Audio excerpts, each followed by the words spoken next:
All right, raindrops, don't get alarmed by this fire next to me. Since tonight was explosive, and look, where I'm at, clearly is the halo surrounding me. But we are here to talk about tonight's episode of part 2 of the Love and Marriage Huntsville reunion. And back by popular demand, and I don't say this often because it doesn't happen often, y'all were damn near threatening me to make sure that Dustin Ross came back to do to do another recap with me. Dustin, you are like a fan favorite. How does it feel to know that the Raindrops, the Love and Marriage Huntsville fans, the Millimeters, they all were begging for you to come back to do this recap? It feels good because those are a bunch of smart groups of people. You know what I mean? It feels good to be in good company. I'll put it like that. No, but thank you guys so much for having me back this week. You know, Carlos, how much I love this damn show. So while we're able to offer a fair critique and accurate commentaries, because we actually do really love and enjoy this show and this phenomenal cast. So it feels good to be able to offer my commentary and my 3 cents, not 2, my 3 cents, you know. Instead of 50 cents, we got yeah, we got 3. We got 3. Yeah. And so my fan base, they're called the Raindrops because my company name is Kingdom Rain, so they're Raindrops. Mm-hmm. Melody's fans are called the Millimeters. What are the Dustin Ross fans? What are your fans called, Dustin? The real ones. Okay, that's what they call. Shout out to the real ones. You know what I mean? But it feels good. Tons of support. So many words of encouragement, and just a lot of people lifted me up over this past week. So thank you so much for offering me the seat, bro. It feels good to be here, man. I'm very happy to be here with you guys again. No, we're happy to have you. So let's get right into it. Tonight's episode was obviously very explosive again. My God. I mean, y'all on a roll, okay? This is how you have a multi-part reunion, a multi-episode reunion without there being a lull or a filler episode. You guys trimmed just enough of the fat to give us action this entire episode, so I'm very impressed. Part 2 was just as good as part 1. Yes, and what I would like to say to the audience is thank you all, because part 1 of the Love and Marriage Huntsville reunion that aired on New Year's Eve. New Year's Eve. Dustin, breaking news. Guess what? Yes. It was the highest rated episode of all of 22. Thank you for breaking records. Yep. Thank you, Love and Marriage. It's like, I mean, we broke our own record on Love and Marriage. Yeah. It was the highest rated episode on New Year's Eve. When you think people are like outside and drinking, and no, people stayed home to watch us. So we thank you. Part 2 was great. Let's get right into it. So we started off with the continuation of Kiki, Marsau, Tisha, the ass shot, the heart being liked on it, Marsau writing a midday work surprise. The fact that instead of filling out an application, this woman filled out a Victoria's Secret catalog and decided to wear lingerie, take a booty shot, and send it to a man that she was trying to work for. So what was your mind going through, Dustin, when all of that was being revealed? You know, I've heard of an apprenticeship program, okay? But I didn't know that was the application process for such. Listen, you know, my honest takeaway from that, Carlos, I think that no relationship is without its issues, and that surfaces and manifests itself in different ways. It looks different for all of us. This is a situation that we all know that Tisha and Marsau have gone through their shit, right? We know that has happened.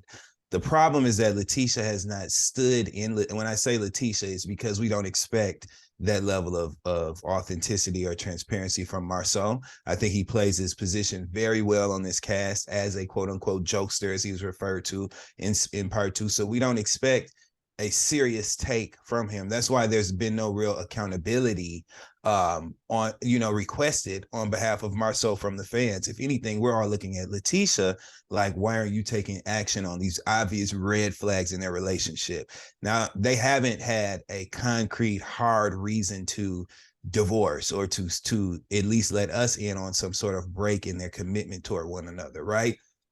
But we've just seen him treat her in ways that would suggest some sort of, secret behavior on his behalf, that suggests that he views her as a person who he would like to have more control over, but he recognizes that it's inappropriate for him to just flat out say he wants to control her, right? So he allows her to live. She went back to school. She was doing the speaking engagements when she was really trying to follow sort of the path that Melody had set forward. But now, that they're at odds. Is that shade? It is now that they're at odds, it's just a little bit different. So it was not an aha moment for me. I didn't feel like, okay, now we have a window into some possible infidelity. It just felt like another straw that Kiki was using to kind of support her place in this cast. And I appreciate Kiki's contribution she's made. This is entertainment at the end of the day, right? And we can't ever lose sight of that. So she's a key player in this season's entertainment. And it really reminded me of, surprisingly, it reminded me of season 3, the entrance of Melissa and Joe Gorga onto the Housewives of New Jersey. There's something about that family dynamic that is it's just good. It's just good. And Kiki is very fit to play that position on this cast. So that's my takeaway from it. I didn't walk away from it at, feeling like we had been given a window into something else that was going on in their marriage. It just felt like, okay, this is Kiki doing her Kiki thing. And it was entertaining. That's interesting because, number one, I said the same thing before this season started when I was on the promo trail. I said this season we're diving into Tisha's family life. And you see Miss Wanda, and Miss Wanda has been great. But yes, I wanted to make sure we saw something different. And because Kiki was always around when we were filming, we knew that there was something there. And I also said, what you guys are going to see with Kiki and Tisha is going to be reminiscent of Melissa Gorga and Teresa Giudice in the sense of family dynamic. And I think it's so interesting to see that. Now, what I always felt, and I said this at the reunion was, and I read this in the comments from people were talking about how Tisha doubled down on Marsau never did anything. If I ever have proof, And listen, I don't think receiving photos that are explicit cheating, right? Because you caught when Marie said, then I'm guilty. Then I'm guilty, yeah. Which, okay. So I don't, and listen, call me whatever you want, as a man, I don't think that's cheating. I think it's inappropriate, but I don't think it's cheating. But do you think, like the viewers, that Tisha, why haven't you at least said, well, this is something I experienced so that you could get a hit of the story? I agree, but the thing about it is it's impossible at this point for Letitia to get ahead of that story or that narrative that there may be something inappropriate going on. Let's not even really target it as infidelity specifically, right? This picture is an example of the fact that there may be something inappropriate, that kind of breaches the trust that they've established as husband and wife in their marriage. And this may be something that is more than just a one-time occurrence with a picture and a response to him. Come on. This is something that obviously he's comfortable doing and something that he got caught or busted doing. It goes on more with, I feel completely comfortable and confident saying that it's taken place more than once. And honestly, Carlos, that's their business. Letitia, you like it. We love it as viewers. You know what I mean? Why do we have to vilify Marsau and target him down as this cheating man? There's so many other things that we could shine a light on, that may not be the best circumstance amongst, himself and Letitia that aren't even connected to infidelity. We haven't even discussed the way that he speaks to her. We haven't even discussed him literally telling her he didn't want her to work outside the home. And this was what, 4 years ago. Yeah. You know what I mean? This wasn't, the 80s or the 70s or the 60s even. This was 4 years ago. This man who is very well versed in the way of the world today, and he made that request of her. He tried to stifle her growth. That's something that we just kind of sped past because he lets Letitia talk. When she makes her points and she walks away as the victor of a conversation between herself and Marsau, it's never been a battle that she won by, laying out facts and, qualifying information. It's just been him saying, okay, Letitia, you got it. And she walks away because it's so important to her to paint herself as a stronger presence in their relationship to the viewers. And that's the problem. It doesn't come off as authentic, which further fuels these rumors that people have that there's something more going on in their marriage. So I think we kind of need to focus on that. Why is it so important for Letitia to prove herself as stronger to us than she really is? Why, after 4 years of being on camera as one of the main cast members on this show, isn't she comfortable yet being her authentic self? Why is now, before it was her leaning into being a mom who wants to get outside the home, now it's how much she hates Melody. We've yet to really get to know Letitia in the fullness of her character. Remember, we're talking about a mom of 3. We're talking about a wife of many years. We're talking about a multi, college degree holding, smart Black woman, beautiful Black woman. There's so many more things that we could focus on when it comes to Letitia, other than her disdain for Melody and her Inspector Gadget, where's Carmen Sandiego quest for, these concubines that Marsau allegedly has. I think it's time to move on because those sort of things always come out in the wash. You can only hide that sort of behavior for so long with all these people watching this show before it comes to the surface. Letitia doesn't even have to work hard for it. I just wish she would not try to defend it so much because that's what we're tiring of. Yes, and I'm glad you said that. And I'm also tired of it. And one thing that you guys did not see tonight, unlike most reality stars, I'm not going to blame editing. Please. So one of the things editing what was shot. Exactly, child. So one of the things that did not make the final cut was I made a speech to the cast and said, I'm tired of this Marsau cheating story. So what I have to do is ask every single question and drain every single ounce of this allegation. And I said to them, I'm sick of it. I'm tired of it. So what I have to do is I'm going to exhaust it because after this season, unless there's a sex tape where the woman is laying on the bed, busting it wide open with a freaking notebook that has the date, the time of this sexual activity taking place, unless I have that, I am not talking about Marsau cheating. This is it. And that's the reason why we had to talk about it, because last season we ran out of time and the focus was obviously on Mel and Martell. So when people say like, why are we talking about this? It's because I'm exhausted. And it's my you're closing the story. I'm closing it. I'm done. We talked about it. So to your point, we are filming the new season currently. Wonderful. We can't wait. And to your point, the focus, without giving too much away, the focus is definitely on what else is going on with Marsau and Tisha that is going to be very interesting. And that's the reason why we have to get away from this cheating stuff. I love that idea. Yeah, we're over it. And I want to see more of what they're going through with Scott, with Scott Manor. Manor. And there's a lot of good stuff coming on that you'll see. Also, Carlos, Go ahead. I didn't mean to interrupt you, but I think it's of note, we should mention the fact that this is something that has been confronted by Melody and Martell both in conversation with you on the reunion stage and on camera. They have both never backed down from their original statement that, hey, Marsau has extramarital affairs or he's dealing with women in inappropriate manners.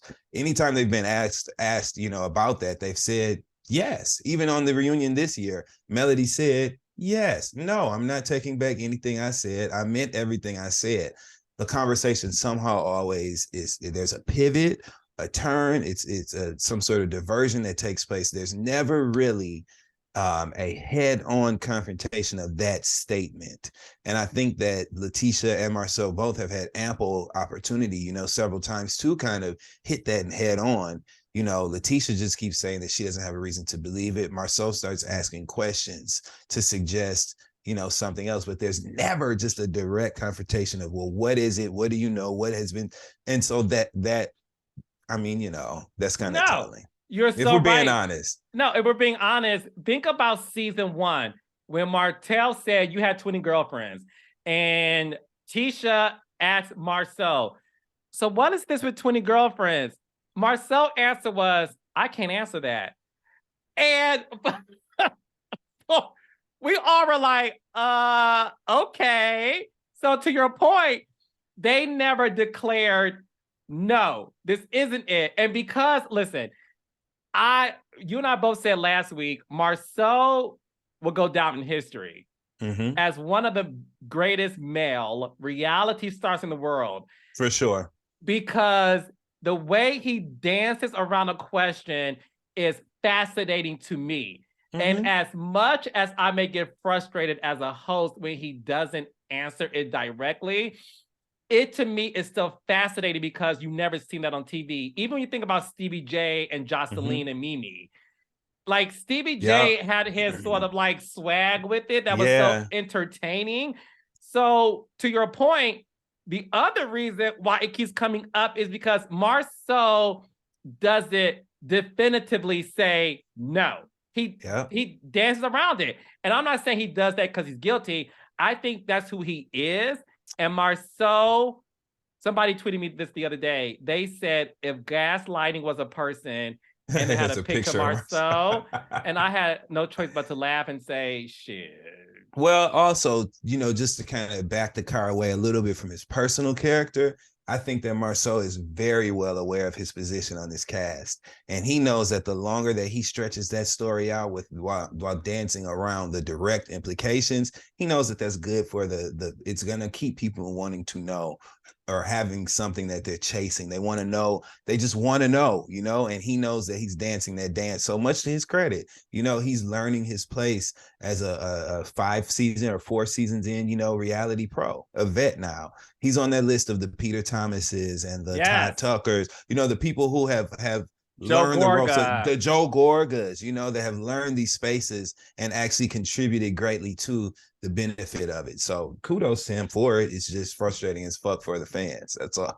Yeah, so leave me alone. Okay, so the next thing that happened, speaking of dancing around stuff, was Miss Wanda and the melee at Madani. I want to hear your opinion. You saw my level of frustration and surprise when I felt like in that moment there wasn't any accountability that was being placed. And it wasn't to vilify Wanda. Like, listen, I'm not a judge or a jury. No. That's not my job. But my job is to call things out like I see it, to be honest, and to hold people accountable how I see it. Some people may think I went too far. Some people may think I didn't do enough. I'm here to be fair and to get the honesty out of these people and from what I'm seeing and call out what I'm seeing. What I was seeing was people at that moment defending it. And I was surprised by that. So when you saw all of that unfold, what was your takeaway from that moment? Number one, I knew that people were going to have their own take on your questioning style within that segment specifically. I thought it was appropriate and actually smart questioning because your job was not to sway the answer once you're giving it. Your job was to ask the questions and get the answers. That's exactly what you did. And you asked all the right questions. We can't do anything about them not holding Wanda's feet to the fire other than say, hey, I think it's odd that you guys are ignoring this pink elephant of accountability in the room, and then we move the hell on. That's it. You can't say they're wrong for their answer. Their answer is their answer. So I kind of felt for you in that moment. Beyond that, I wasn't surprised at all, Carlos, because remember, this Wanda train should have been stopped before it even got out of the station. long time ago, when Miss Wanda first started showing signs of just kind of like she can, for example, right, when she is asked to kind of explain her the horrible things that she said about the paternity of Sugar Mama Martell and Melody's youngest daughter, she starts talking about how she was watching Martell on Dr. Heavenly. Let's stop right there. Let's stop right there. You're on this show because you're Letitia's mom. So you are not invested enough into the intertwinings of these stories to even be interested in what Martell had to say on Dr. Heavenly's damn YouTube show.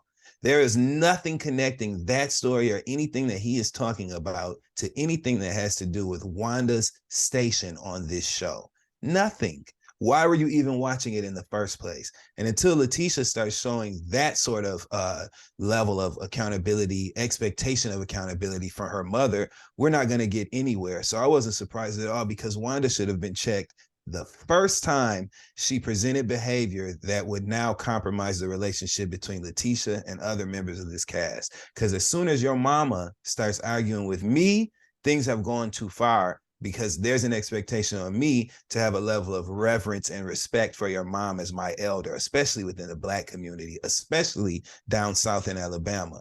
And so her mom kind of overstepping those boundaries and placing herself in these conversations that are aggressive and have nothing to do with her, that's a problem. So I wasn't surprised that they weren't holding Wanda accountable, because they were eager for her level of mess and her involvement in this, because it kind of took the onus and the spotlight off of them.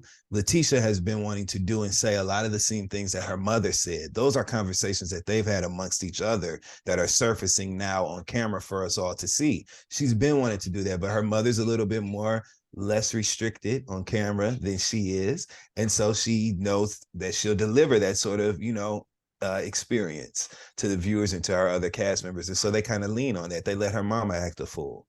And then they just sit back and say, well, I'm only going to go so far because that's still my mama. And, she should have never allowed her mother to argue with her peers. I think it should have stopped a long time ago. So I wasn't surprised at what we saw on the stage. And when I said to the cast that how disappointed I was, Kimberly. Mm-hmm. She cleared that up real quick, didn't she? Baby. One thing I want to say too is, look, obviously anybody who has worked with me knows that I have a close relationship with all of my cast. Yeah. And that's what brings out the best in them, because they don't look at me as somebody who they can't talk to as a regular person. They don't disrespect me. They know I'm their boss.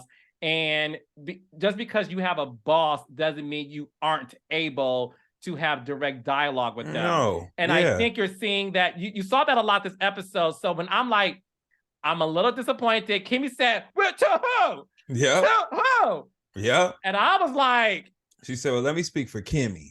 Okay.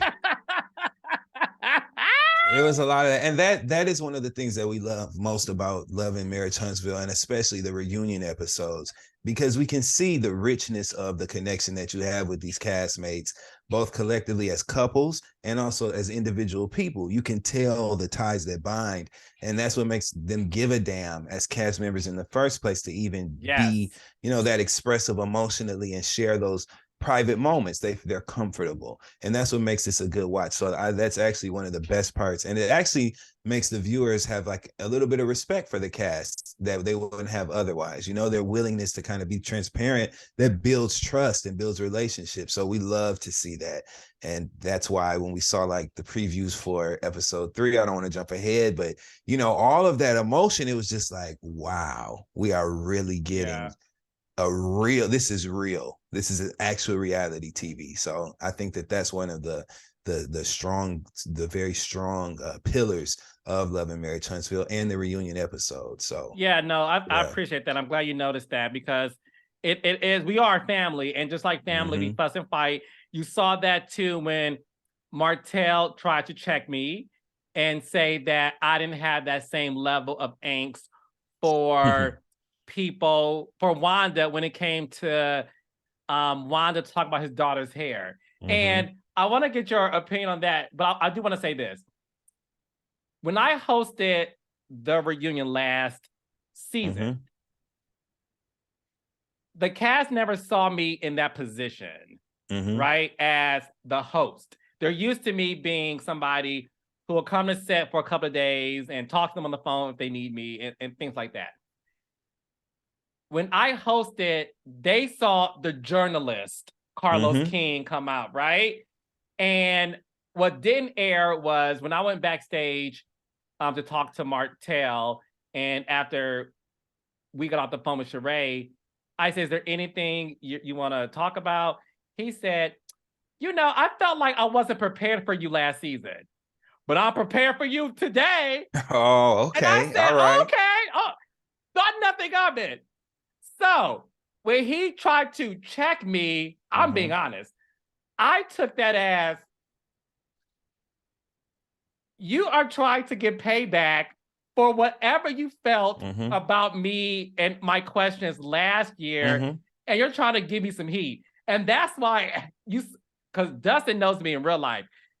When I stepped back and gave a good old nasty Nene Leakes blonde, when Nene Leakes had the season 3/4 wig with the parts on the middle and one the dark side, and the brown. the dark and the brown. There was a swoop.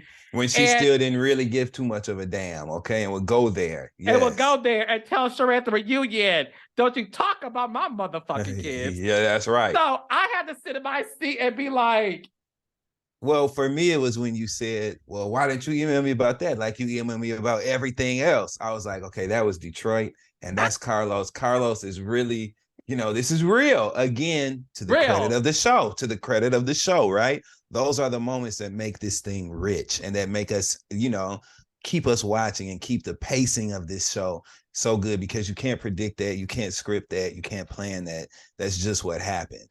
That is also textbook Martell, right? Textbook Martell, per what we've seen on the show.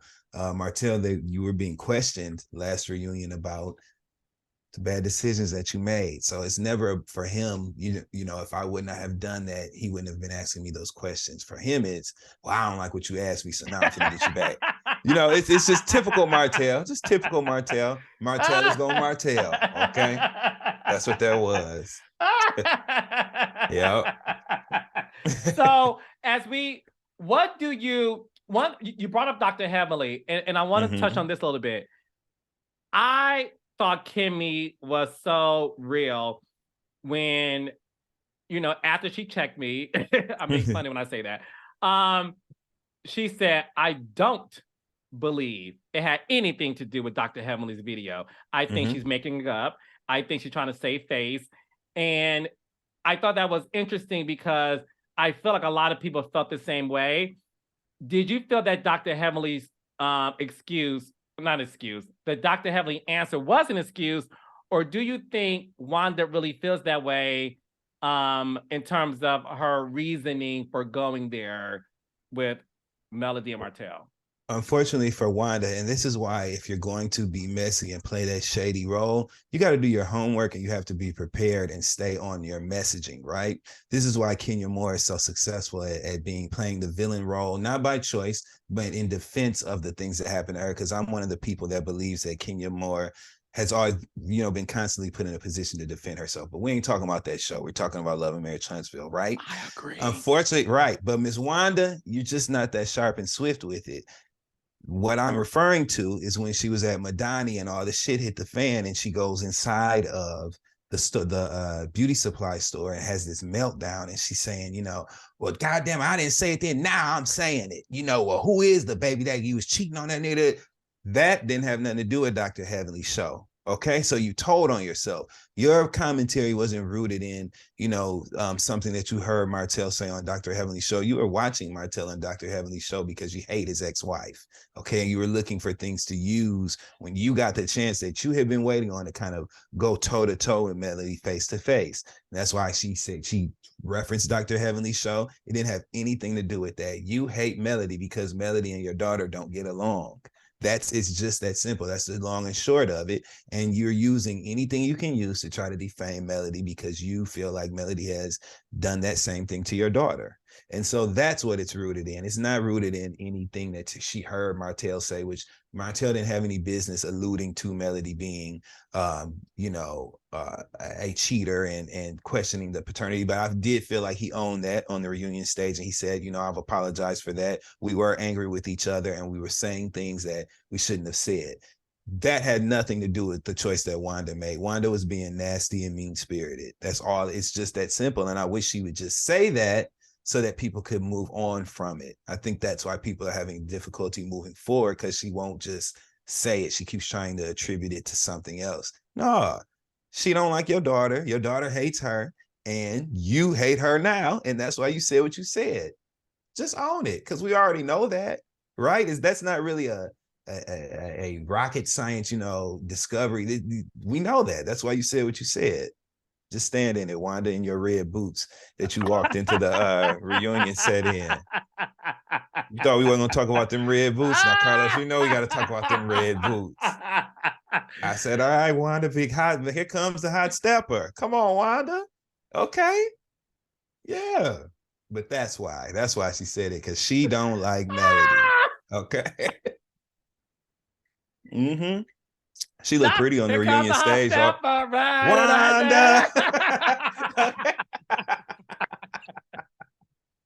Baby, these boots were made for walking, baby. And that's just what they did. But she sat down quick. I noticed we only seen her walking in it one time, because Miss Wanda, she good for the picture and the look, but she sat her ass right on that couch in that green room, okay? Enough was enough, because that knee boot, that's a different kind of support. Okay, they push you up in the back a different way, and then they grab the front of your knee, and you got to stay stable. You got to stand strong on it. I don't know that Miss Wanda, is ready for that much, but she tried. She was dedicated. She won. So yes, she looked gorgeous on the stage. She did. She's a beautiful girl. Woman. She's a beautiful woman. You got to give it to her. The Tisha side of the family are filled with beautiful women. Beautiful women. Yes. They are. It's the truth. Kiki looks so gorgeous on that stage. Dustin, because I know you emphasize just the women. I sure did. As if the men's side ain't. What's his name? Buster. What's the brother's name? Bernard. Uncle Bernard. Bernard. He looked like he had been cooking all day outside of Madani. I said, well, we know who's the labor. God damn, Miss Wanda came through, makeup done, hair laid, jewelry on, had her phone case around her neck, holding her evidence so she could show her right here in the phone why she mad, all of that. Bernard, it had been 84 years. He was towing the load. But yeah, I love seeing the dynamics of this family on television, and I look forward to more, because I will say this, Carlos. Now, we haven't talked about this, right? Let's talk about it then. Go ahead. Kiki can't be the only cousin, okay, or the only person on that side of that family, with all these group scenes that we've seen and all this. Because remember, at that scene when Kiki first was telling Marsau, don't make me say it, and he was like, if you do it, you say it. During that scene, there were a lot of people that had a lot to say about what was going on. Okay, there's a lot of people in that room. So I am interested to know about a few other perspectives, because I'm sure that water ain't done running out of that family faucet from the Tisha side of the family. So that's all. I just want to leave that there. You know what I mean? Because I see potential. Yep. Thank you, Carlos. Let's just say we are always on the same. I was watching that scene and I was page. Like, oh, I said, look at all this casting choice. Look at all this going on around. I want to know that story. Well, what do they know? Well, and that's how are they beauty, connected? And that's the beauty of the Love and Marriage franchise. It's, look, unlike the Housewives franchise, and this is no shade to the Housewives franchise. No. We both love it. Yes. But I think it's safe to say that the Housewives franchise is a game of Survivor. You could be on one season, off the next. They will pull somebody down from Oklahoma and say, well, you live in Atlanta this week, honey. Make it work. Audition, make it enough. Make it work. Right. Okay. Whereas the Love and Marriage franchise, to your point, so brilliantly, is when you see new faces, it's because it's a rich history there. It's a family member, a friend, anything, which is why Huntsville is the #1 show on OWN. So as we close out the Wanda, her boots and her kneecaps, when I asked Melody, how do you feel? She apologized, finally. Are you able to move on from it? And Melody was like, no, I'm good on this. Do you think in that moment that it is going to be hard for Melody and that side of the couch to move forward? So on Melody's side of the couch, there was also Kimmy. Or no, you mean Melody and the Wanda side of the couch? Yes, yeah. Melody and the Wanda side of the couch. I do think there's going to be difficulties moving forward, but I think it's because if you notice, Melody, she was very quiet. She used her words really wisely during the first and second part of this reunion. Very, very rarely was she engaged in like a back and forth with anyone. She was very clear and very direct when she spoke. And I think it's because she was paying really close attention to what everyone else was saying. So I think that there will be a space that Melody is going to stay in, right? She's going to fence herself into a space where she will never forget Letitia saying that Melody is the devil in sheep's clothing and she's got a dark soul and all of these very final, drastic, harsh things that Letitia was saying about Melody. Melody wasn't really responsive to those, but you could tell they were registering. And I think that's what we're going to see next season, if anything, between Melody and Letitia. There will be Melody saying, no. Remember, I am this terrible, horrible, dark soul person, and that's what you said about me. I'm never going to forget it. I'm never going to forget you not holding your mother accountable for talking about my damn child. Okay? So me and you are here now. I think that that's what we're going to see next season. And hopefully we see them come out on the other side of that with some sort of resolve and mutual respect for each other as Black women on this show. Yes, we're entertained by it. And yes, people have very strong, passionate feelings about, you know, who they feel was right or wrong in this thing. But ultimately, we want to see all 6 of these cast members, the original 6, even Martell. We want to see them thriving. We want to see them engaging with each other in ways that are fun and lighthearted, like when they all came together at the restaurant this season. We want to see more of that. So hopefully they find a way, but I wish Letitia would help facilitate that by not saying things like what she said on the stage this year that she know damn well Melody's not going to let go of. You know Melody's not going to let go of you saying that she was the devil and had a dark soul. You know that. So now we have to see her try to explain that away next season. I'm interested to see what she does on the production side. Okay. Let's talk about it. No, you're so right. And I don't know if you know this. I had to go down to Huntsville a few weeks ago. Why were you in Huntsville, Carlos? Well, glad you asked. Let's just say I haven't been in Huntsville in 2 years. Because there's Charlie's Angels, and Charlie is like the voice you hear, but you don't really see him. When it comes to my shows, it's Carlos Angels. And that applies to the men and the women. They're my angels, right? So I don't come to set unless I have to. I haven't had to in 2 years because the Huntsville cast is one of the best on television. Yes. However.org, I said, because everything you're saying is what I saw sitting in that hosting chair. And in order for this show to survive, and I'll go on record saying this, because I said this to them, there has to be a level of community amongst the cast. Yeah. And we all, including me, when I met them, we all fell in love with how the original 6 were as a collective. And one thing I know about producing reality TV is relationships goes like this. It goes like that. And I had to go down to Huntsville because everything you're saying is what I had to say to the cast to their face.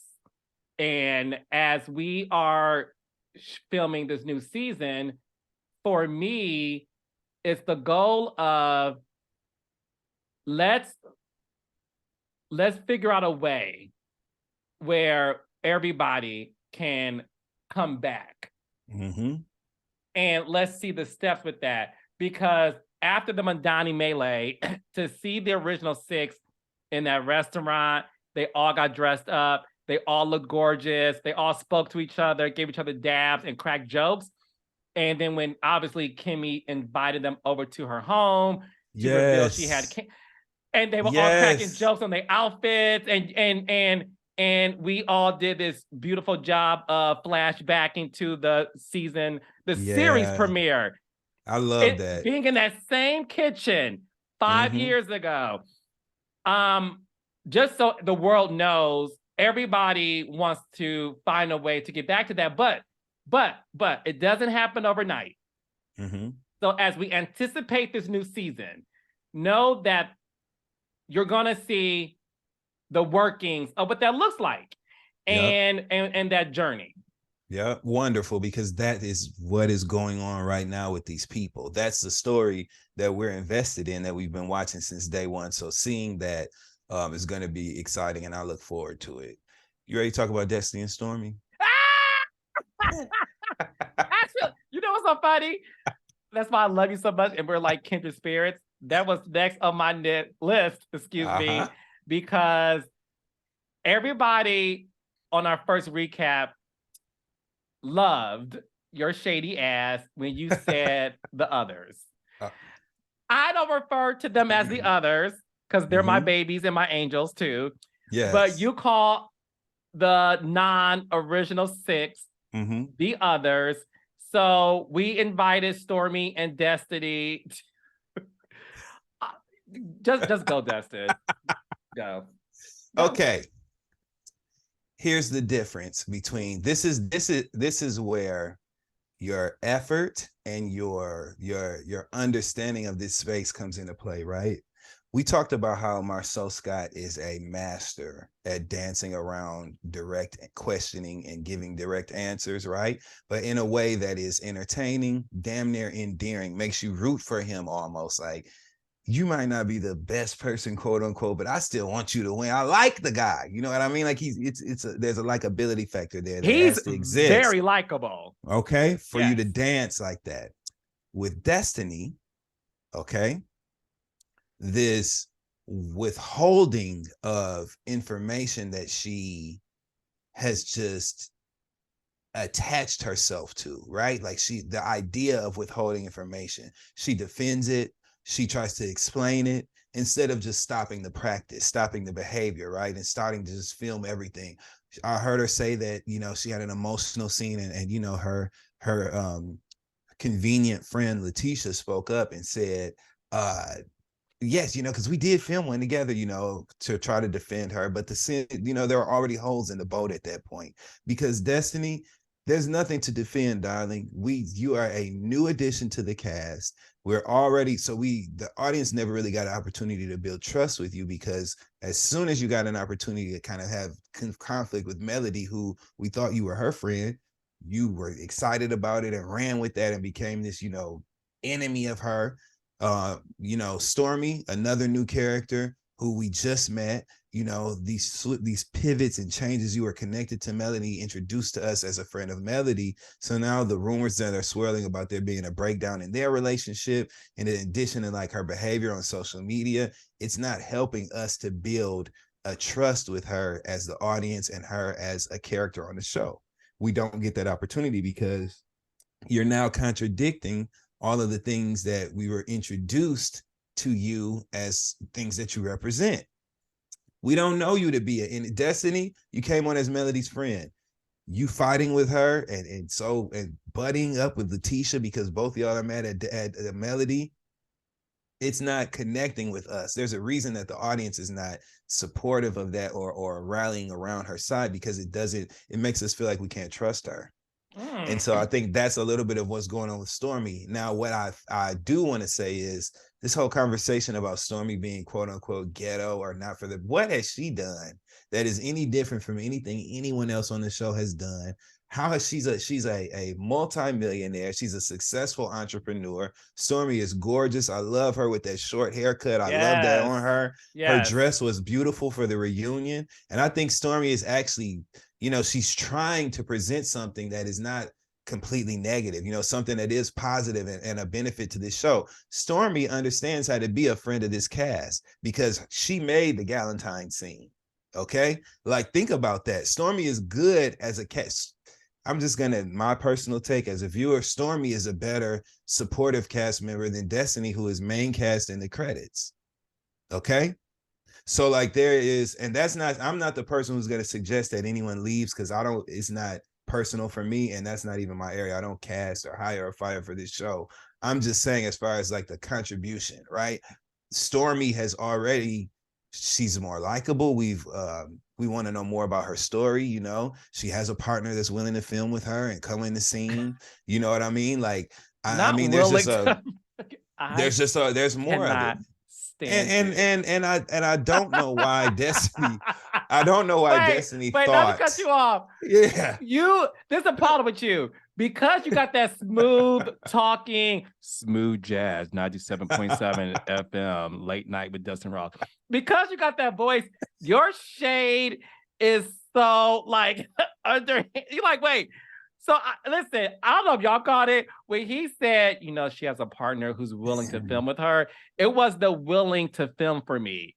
But continue, we have to be descriptive. We have to be descriptive, in our language, so you can know what I'm talking about. I just feel that Destiny has been willing to hitch herself to this wagon of, I'm in an extenuating circumstance, so I can't perform at the full extent of my capacity. What are we supposed to do with that? Like, why would we give a damn about you having a gag order, which the rumor is that there is no gag order. It was just an agreement that she had with LeBaric, So like, what are we supposed to do with that? Say, oh, okay, well, that's why. So let's just focus on somebody else. No, we want to know what's going on. We're tired of you losing argument after argument with Melody. We don't want to see you hanging out of the door, holding on to that door at Madani. We're tired of that. You know what I mean? We want to see the story of Destiny, we want to see the story of Destiny. Hell, we want to see Destiny's child. We ain't seen that little boy. When the last time we seen Law? Cute as a button. Last time we saw him, we ain't seen Destiny or her child. So we just, I really just would like to know more about her story that would kind of support her having such strong opinions about other people who have shared everything they have, and really locked us in, invested us into their personal story. I would love to see the same connection be made possible for her through her sharing more of her personal story. Wouldn't you?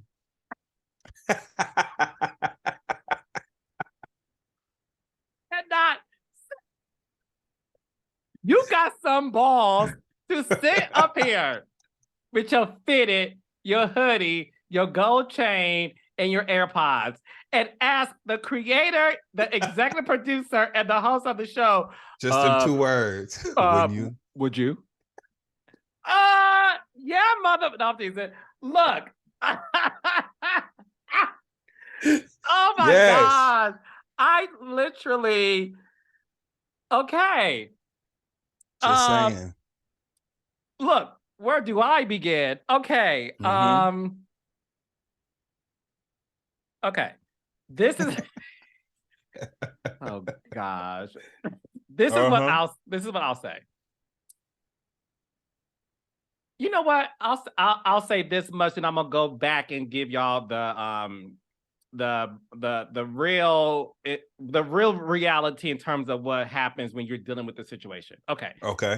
What I will say is, I love that this came from you. Because you are a viewer. Yes. Besides you being a pop culture enthusiast, being intelligent, all that stuff. Thank you, Carlos. You are a viewer. And I'm going to tell you something. The problem that a lot of producers who produce reality TV, and I only mean the good ones, not y'all thirsty producers who really want to be friends with these folks and hang out with them off camera and go to the club and post Instagram photos because y'all want whatever. I'm talking about the producers like myself and my team members, Brent, Angela, Marcus, Michelle, the list goes on and on and on, who really are invested in making sure the talent gives the audience what we know as the experts they deserve. And the problem is sometimes reality stars feel like, I know more than you. And you'd be like, but I actually get paid to do this for a living. And I'm trying to help you. And the reason why I said I'm glad what you said came from you is because my hope is that the reality stars who are listening, this is coming from an audience member who's saying to you guys, I want to see more. Yeah. And the reason why the Love and Marriage franchise is the #1 show on the network is because we built a foundation to where, look, let's just call it out. We started a show where in episode 1, for the first time in reality TV history, besides Stevie J, Mimi, and Jocelyn, trifecta, you are learning about a man stepping out on his wife. And them giving you the real in terms of, you don't give me head. I do give you head. I'll never forget that bedroom argument where Melody was folding them clothes in that drawer. I'll never forget that. Never. You've never seen that. And my argument is always, you can't start this show and this franchise that was built on a couple giving us all that. Marsau telling Tisha, oh, I thought you getting your license in real estate was for fun. What? Like, you can't come on this show and not expect to give as much as they are. And I had to ask Destiny those questions and be honest with her. And listen, me and Destiny talk. We've had a great conversation. She's also from Detroit, Dustin, like we are. Yeah. And I love Destiny. But again, these are my peoples, and I had to be honest in terms of people have said you're difficult to work with. They have. My producers have said, we're trying. And that's why listen, you can say what the F you want about Kimmy. Kimmy will always keep it real. The fact that Kimmy said, I get mad when producers say, can you ask her? And she said, you don't see me the fuck trying? Yeah. And said to Destiny, it's hard to put things out of you. And when I asked her, like, look, at the end of the day, people have said this show is called Love and Marriage, and you don't have neither. And then I saw some people tweet tonight, well, Melody don't have it either. Let me tell y'all something. And this is me keeping it real. Go ahead. Because that's just ridiculous to me. But go ahead. The show was called Love and Marriage Huntsville. Let me back up. The show was called Love and Marriage because of the Holtz, the Scotts, and the Scotts 2.0. Melody doesn't have to be in love for the rest of her damn life. Because at the end of the day, this show got jumped off because of that story. Martell, tell y'all some tea. When Martell and Mel got a divorce, Martell called me and said, am I off the show now? And I said, why would you be off the show?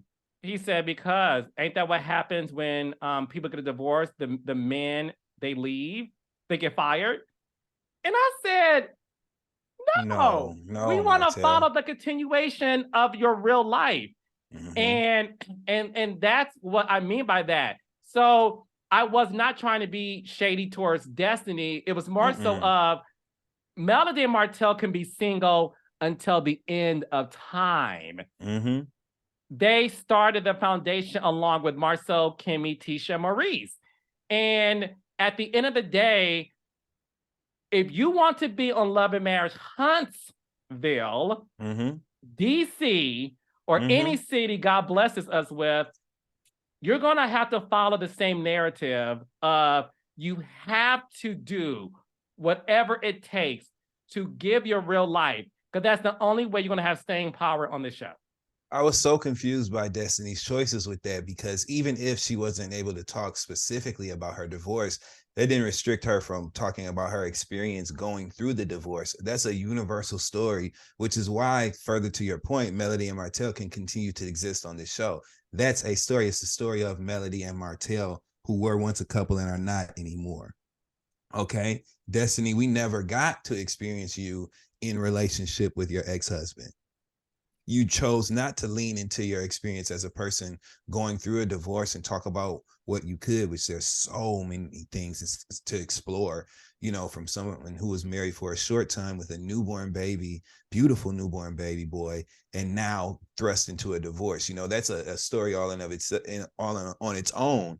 But she didn't choose to explore that and kind of like share that. She just said, well, let's ignore the fact that I'm even going through a divorce and let me lean into the business of the people on the cast in between each other. It's just a weird position she placed herself in. And so I hope that with your questioning, which made the most sense in the world to me, and with the response and the conversation that she sees, you know, taking place amongst the viewers of the show, I hope that Destiny sees what's going on. I do think there's something to be said for the fact that she is a Detroit girl. You know where I'm from and where you're from. We understand the rationale of being guarded, you know, as a way, as a defense mechanism, you know, and we get that. But you can even talk about that. You got to say something. You know what I mean? You can't just, you got to talk about why you ain't saying shit. You know what I mean? Like, explain that. Like, but just to not say anything, I think that decision has definitely run its course for Destiny. You know, I think she's in a position where she has to now talk about something. So I'm interested to learn more about her. I say it like that. Yes, and I think the audience is too. And to your point, listen, the purpose of these reunions, I should say, is for each cast member to walk away saying, okay, I now know what needs to occur in order for me to be a better person, a better cast member, a better, you know, team player when it comes to the show, all those things. And that's the reason why we do these reunions. So just like you, I'm hopeful. And the way the part 2 reunion ended was a cute little Kimmy versus Destiny. So you'll see that next Saturday. And like you said earlier, the promos for next week, listen, I said this and I'll say it again. We shot this for, oh my God, maybe 15 hours. And I have never in my career been emotionally exhausted. I left that stage, hopped on a plane, and woke up 3 days later. Wow, you can tell. I had a lot to recover. Listen, just like you said earlier too, we're from Detroit. We're kind of raised to be private people. I'm extremely private. Dustin is very private, which is why he and I get along. I share some personal things in next week's episode that I'd never shared before, which is why I got emotional. It's woo! You were saying what we all were thinking and what we have all been thinking as this process has gone on. We all know what's up. And we all agree. I don't want to say what you said. I just want to like leave it in the show in case anybody, you know, hasn't seen that. Just tell this. But what you said to him in that moment where you were so emotionally expressive, right? Which is very rare to see from a host, especially when they're being non-biased in their questioning as you were. To see them move to emotion like that, that's huge, right? And what you were expressing to Martell, we are all thinking, okay? Everyone, including the other 5 of the original 6, they're all thinking the same thing that you were saying, whether they admit it on that stage or not. So I'm definitely looking forward to next week, because when I saw that, I said, damn, Carlos, did you just say that like that? Damn, like this is what makes this gold. So I'm walking away from part 2 happy. Thank you, Dustin. I'm happy that we got a chance to do this again. Another hilarious, insightful people. When I say to you, Dustin, they were like, that brother's deep. I mean, I appreciate it. So much love. They love you. So once again, let the world know where they can find you, follow you, support you, and all the good things you have going on, sir. Yes, yes. So every Wednesday, you guys, you can catch the Friend Zone podcast with myself, my co-host Fran, and my co-host Asante. That releases every Wednesday on Loudspeakers Network, everywhere podcasts are heard. And every Wednesday, you can catch me as well on Holding Court with Ebony K. Williams, the brilliant, beautiful, smart, and just forever flourishing Ebony K. Williams. You can catch us on Holding Court, the legal news focused podcast. And you can watch Bet on Black on Revolt. It's streaming everywhere on the Revolt YouTube channel and on the Revolt app. And you can watch us give away $200,000 to qualified and successful Black entrepreneurs with great businesses that you can support.